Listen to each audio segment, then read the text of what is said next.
Let's come back. We're pressing the issue because it needs to have the press. Otherwise, the sour mash is not going to deliver the juice, which we're going to distill into the cognac. Let's come back to Wolfgang Pauli. Let's come back to, in his Nobel Prize for Physics speech in 1945, which was contemporaneous with the atomic bombs. If you don't understand the complexity of a seven-dimensional history, you don't understand what's going on. And what bypasses you completely is the science, and what is bastardized is the art, and what is obviated is the vision, and what is regressed are the symbols, and the mythic horizon curls up, curdles up. And you can't make any cognac out of that kind of sour mash.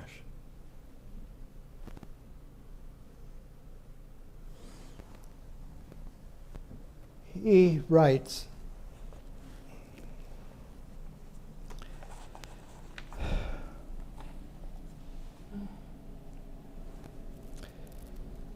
about this Zeeman effect, that the double splitting of in spectrographic record, the triple spreading, and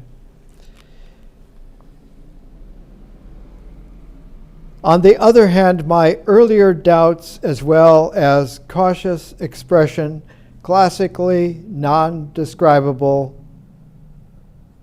two-valuedness, experienced a certain verification during later developments, as Bohr was able to show on the basis of wave mechanics. Wave mechanics. It's not a misnomer, and it's the first time that anyone had ever talked about it this way. The mechanics is about particles, about atoms, about the mechanical engineering of physics. Waves are a completely different quality of phenomena that seemed then to have a dualism. Well, is it particle or is it wave? And already Papa Bohr, which all of his youngsters, he had 5 sons and about 15 young physics geniuses, used to call him Papa. He talked about wave mechanics. He was the first one, which is why then the theory is quantum mechanics. Quantum field theory.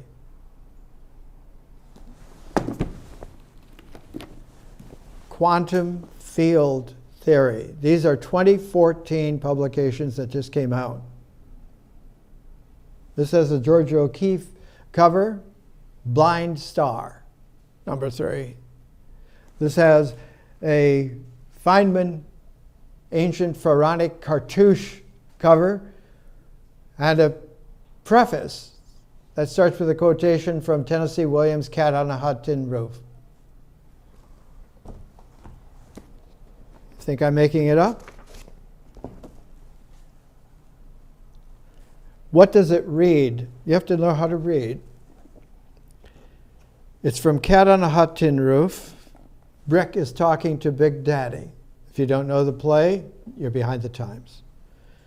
Brick, well, they say nature hates a vacuum, Big Daddy. Big Daddy, that's what they say, but sometimes I think that a vacuum is a hell of a lot better than some of the stuff that nature replaces it with.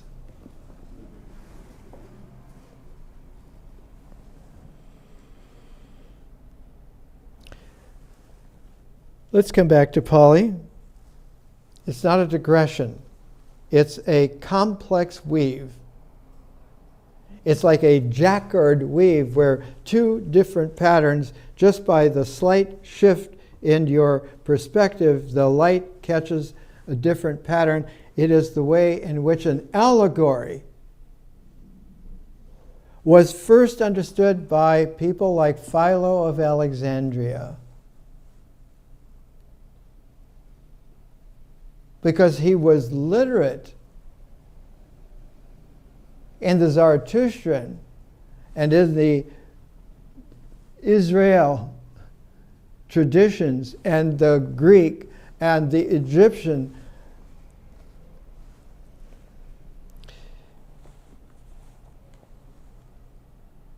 Bohr was able to show on the basis of wave mechanics that the electron spin cannot be measured by classically describable experiments, as, for instance, deflection of molecular beams in external electromagnetic fields, and must therefore be considered as an essentially quantum mechanical property of the electron. Now, in 2014, and for some while, spin has been understood to be just as important as the polarity of positive and negative in electricity. Like there are electronics, now there are spintronics. And coming up, even more radical differences that put technology into capital letter. Techne in Greek means art. So that there is this kind of an interpenetration of something that classically, describably, could not be said, could not be read, could not be written. And now the broaching is coming up to the fact, to the apocalyptic, triggered fact that time has run out of a time form in civilization on a massive carrier wave scale. And the computation here is that the trigger year was 1991. Well, what happens in 1991? And we've talked about that a little bit. Here's another thing that happened in 1991. The very first book to bring into play quantum field theory of point particles and strings. When strings vibrate in string theory, the resonances are the way in which the composition of everything else, way on down the line up to us, moves in time. That the dynamic is a time dimension that occurs spontaneously out of a zero field, out of a vacuum, out of an emptiness. It's high Dharma Mahayana from 2,000 years ago.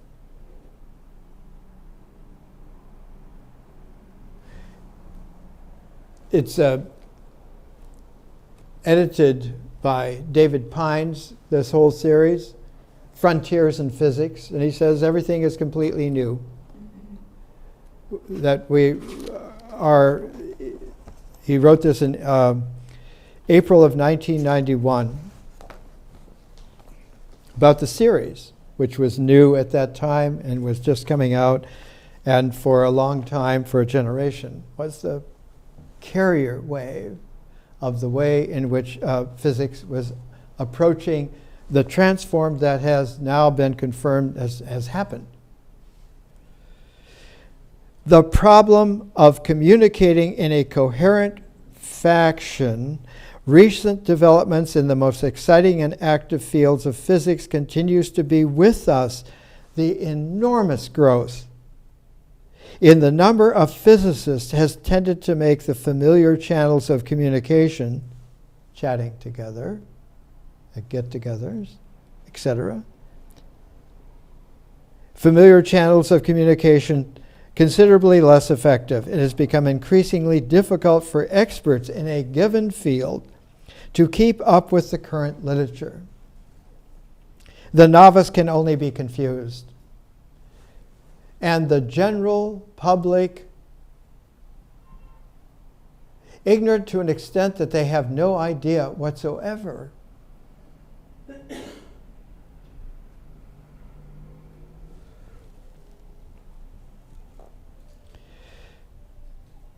What is needed is both a consistent account of a field and the presentation of a definite point of view, POV, in screenplay writing. These presentations are a POV for sure,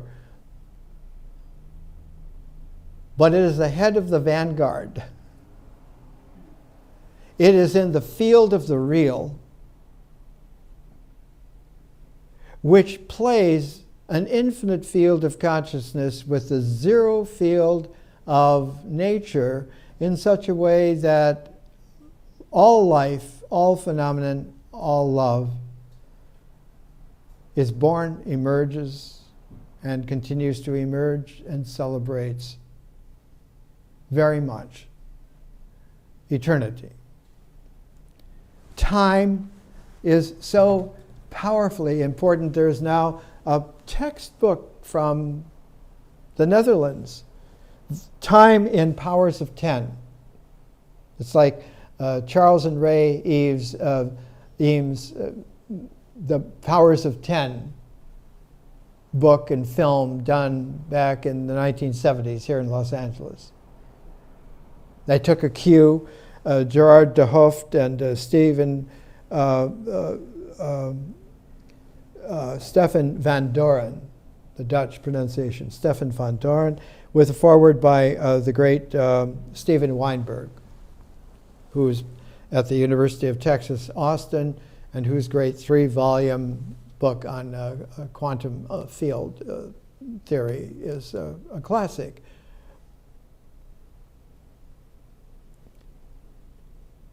One can calibrate the powers of 10 now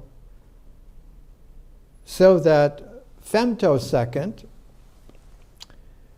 the time calibration by which molecular actions occur, and even faster picosecond, and even faster attosecond by which atomic atoms have their movement in time, attoseconds. And there are many, many refinements that are much finer than that, so that atoms are rather clumsy in terms of understanding time. And all of it is not amenable to guessing, but is definitely a quality of high wisdom, understanding possibility, which recursively gets funneled into a side branch called probability, which then gets codified into statistics, and then one runs into ignorance on a massive scale, because the statistical handling of information that is too mind-boggling, so that it has to be channeled and then funneled and then put out in a Reader's Digest form for some supposed wonderful public who then know, and because they're professionals, aren't they? Are they? Are they professional? Formal monographs cannot meet such a need in a rapidly developing field, while the review article seems to have fallen into disfavor. Indeed, it would seem that the people most actively engaged in developing a given field are the people least likely to write at length about it. They're not saying anything. And this first book, Brian Hatfield was at the University of Illinois Urbana, and he contacted David Pines to let him write from his hometown in Massachusetts, and so he edited his manuscript in that American Revolution beginning place, Lexington, Massachusetts, right next to Concord, Massachusetts, not far from Emerson's house. If you don't understand the complexity of civilization in our new aeon, there is no way whatsoever that you can appreciate. Here's a who's who of who met in 1923 around Niels Bohr talking with Wolfgang Pauli in Copenhagen. The subsequent developments were determined by the occurrence of a new quantum mechanics. Then, in 1925, the same year in which I published my paper on the exclusion principle, the first publication of it, de Broglie, Prince Louis de Broglie, formulated his idea of matter waves, and Heisenberg the new matrix mechanics, after which, in the next year, Schrödinger's wave mechanics quickly followed. And so you have a cascade among a small coterie of companions, is the best way to put it. They're like knights of a round table raised to subatomic physics. Bohr's wife, Marguerite, was a classical, great woman. She not only took care of Niels and his brother's family and their 5 children and all of these young geniuses around, but kept them into this humane, feminine wisdom home environment so that they were able to not think together, not group think, but to have the spontaneous exchanges which were required then. So that with a matrix mechanics of Heisenberg, a wave mechanics of Schrödinger, the exclusion principle that Pauli came up with, many other things, and Dirac's coming in, PAM, Dirac, and all of this happened in this cluster. It is at present unnecessary, writes Wolfgang Pauli in 1945 for his delivery in Stockholm. At the present, it's unnecessary to stress the importance and fundamental character of these discoveries. All the more as these physicists themselves have explained here in Stockholm the meaning of their leading ideas, because they all won Nobel Prizes.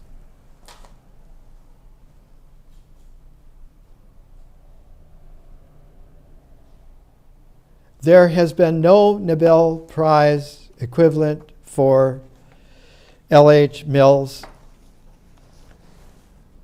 Not only Zarathustra, Philo, and the Achaemenids in Israel, but all of his other work on the Avestan language. He mentions in here that the one person that he had to talk to is Professor A.V. Williams Jackson, who did a book on the great prophet of Iran, Zoroaster. But the great prophet of Iran, Zoroaster, is of some 1,500 years after Zarathustra. AV, by the way, stands for Abraham Valentine. Abraham Valentine Williams-Jackson, whose great books, whose work, because he knew Iran inside out from its beginnings, and its beginnings are really with Cyrus the Great. About 520-something BC. He's the one that revived, under his dynasty, Achaemenid dynasty, the ancient Zoroastrian equivalent of the writings of Zarathustra that were miraculously saved in Avestan.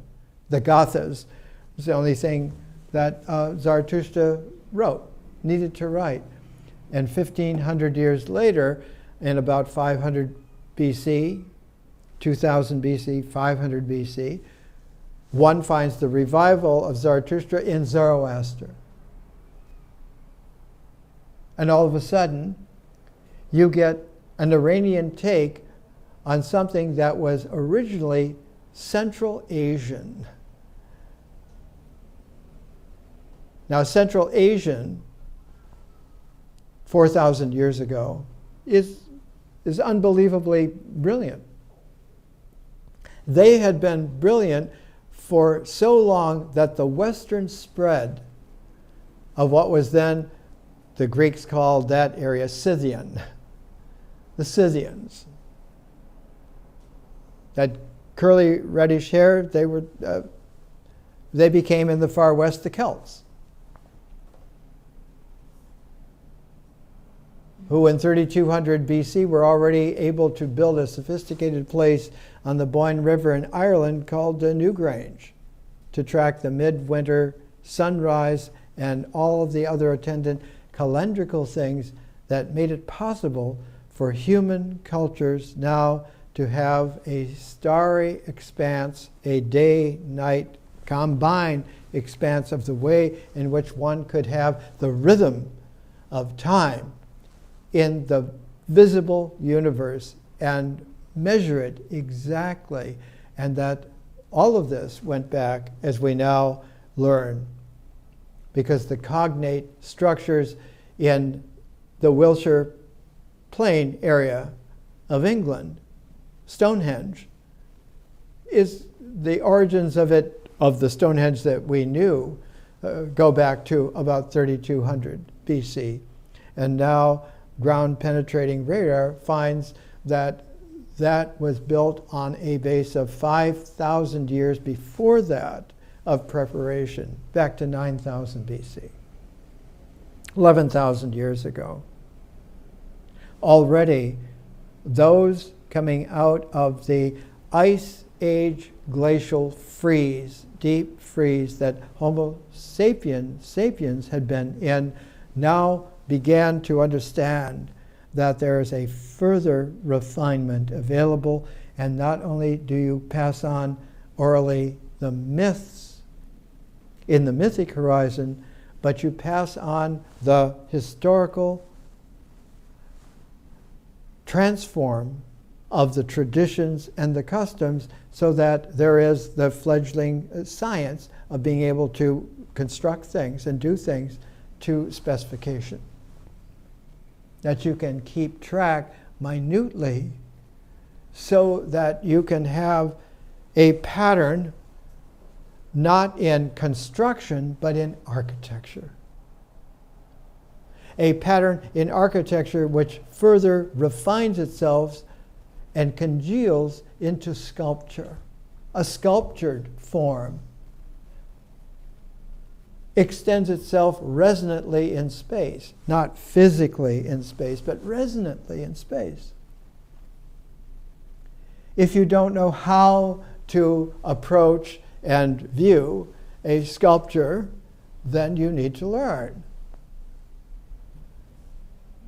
just like the ancient pathways that led to the original Stonehenge, built out of wood originally some 3500 BC. Originally, all of that was done on the basis of the approach to the site. The resonances were as important, if not more important, because the way that you approached it. Your point of view had to mature so that the subtle changes and appearances all of a sudden were revelatory. And every time everyone did this and did it together, it knit together a new fabric of the way in which Homo sapiens sapiens became very wise about history and science in their fledglings.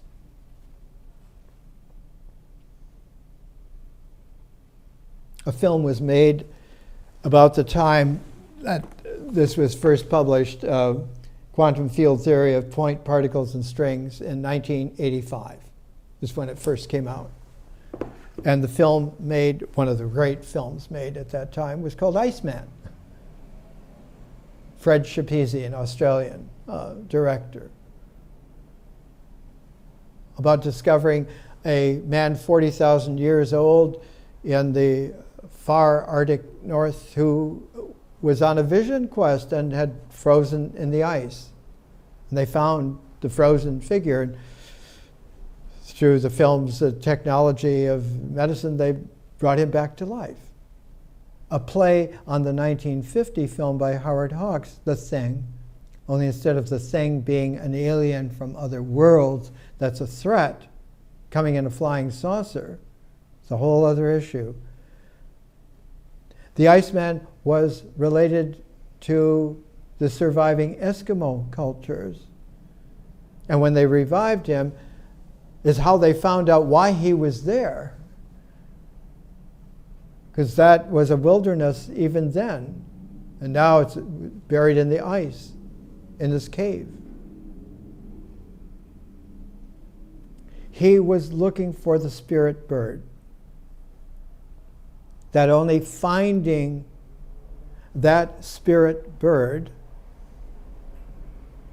would give the present spontaneous realization of it the harmonic in resonances that would bring back to life the perishing people. It only takes one to initiate that, but it takes another to recognize it. And that's how they pair. Someone to sing and someone to hear makes a song. It's incredibly simple. Another 1985 film was The Adventures of Buckaroo Banzai, Across the Eighth Dimension. Another was Return of the Jedi, etc., etc. There are moments in history where a cluster shows this is an incredible moment. September 2014 is an incredible moment. In the news is all the advances now of being able to go into quantum field theory, into understanding that all of the waves, all of the particles come out of a common source, and it is a source that the first appearance of it is like a plasma. It's a plasma that has the building blocks, if you will, of particles as subatomically small as they're actually pretty large subatomically, protons and neutrons.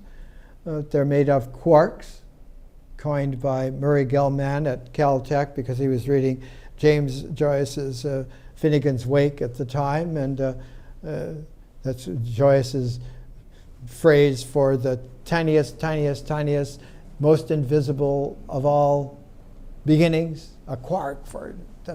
He called them quarks, and it takes 3 quarks, 2 up, 1 down, to make a proton. It takes 3 quarks, 2 down, 1 up to make a neutron, and that's how atomic structures, etc., move. And all this is recent. Well, in 1982, quarks, gluons, and lattices.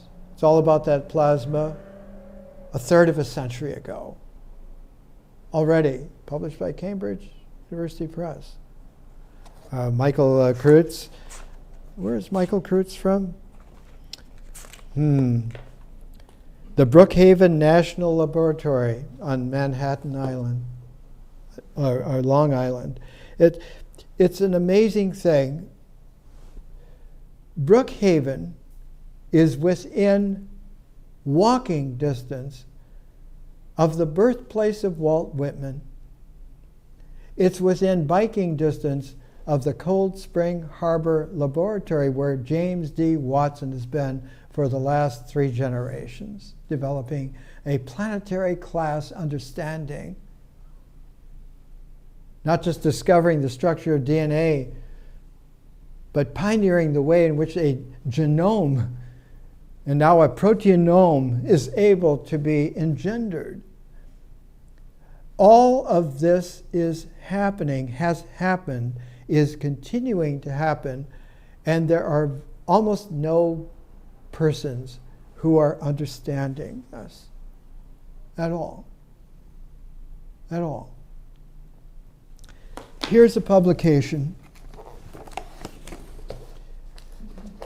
I bought it on sale for $6.95. It was a closeout. It was originally published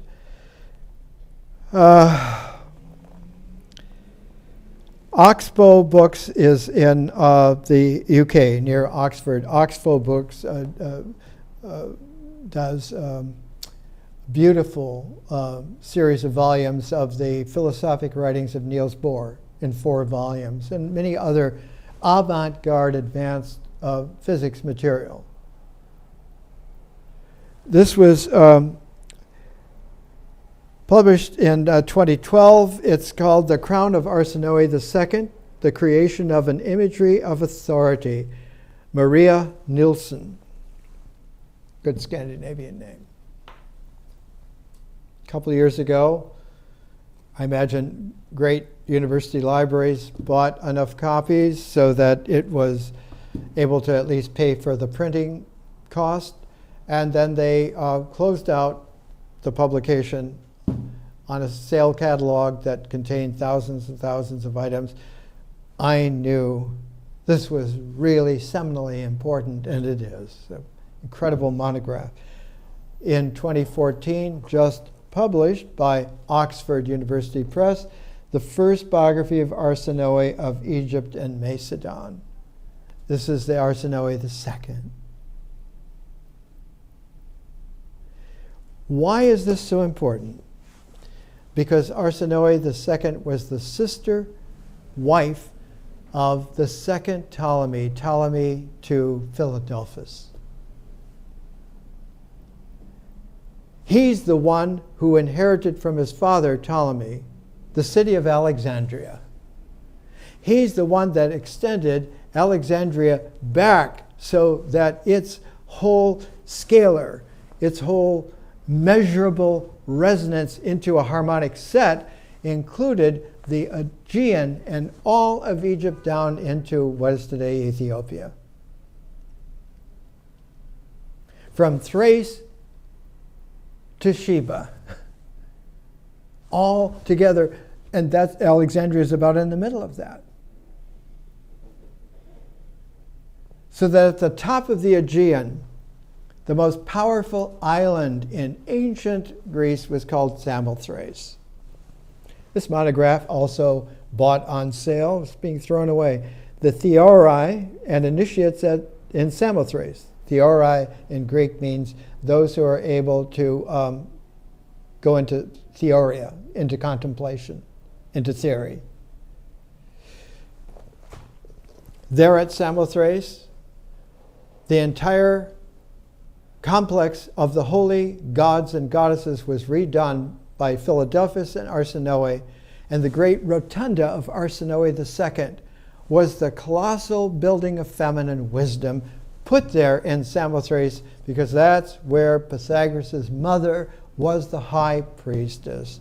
And all of the arts and sciences of Alexandria go back to that Pythagorean watershed, that Samothracian origin that knit together with Phoenician Tyre, that came together as Alexandria, and the great arch, the propylaea, that allows those approaching to first view the great rotunda of Arsinoe II. It was built by Philadelphus to allow those approaching the experience of seeing something major. The great drum of feminine goddess wisdom, where the feminine women alive then, whenever, can together bring that wisdom into play so that everyone can behold it. More next week.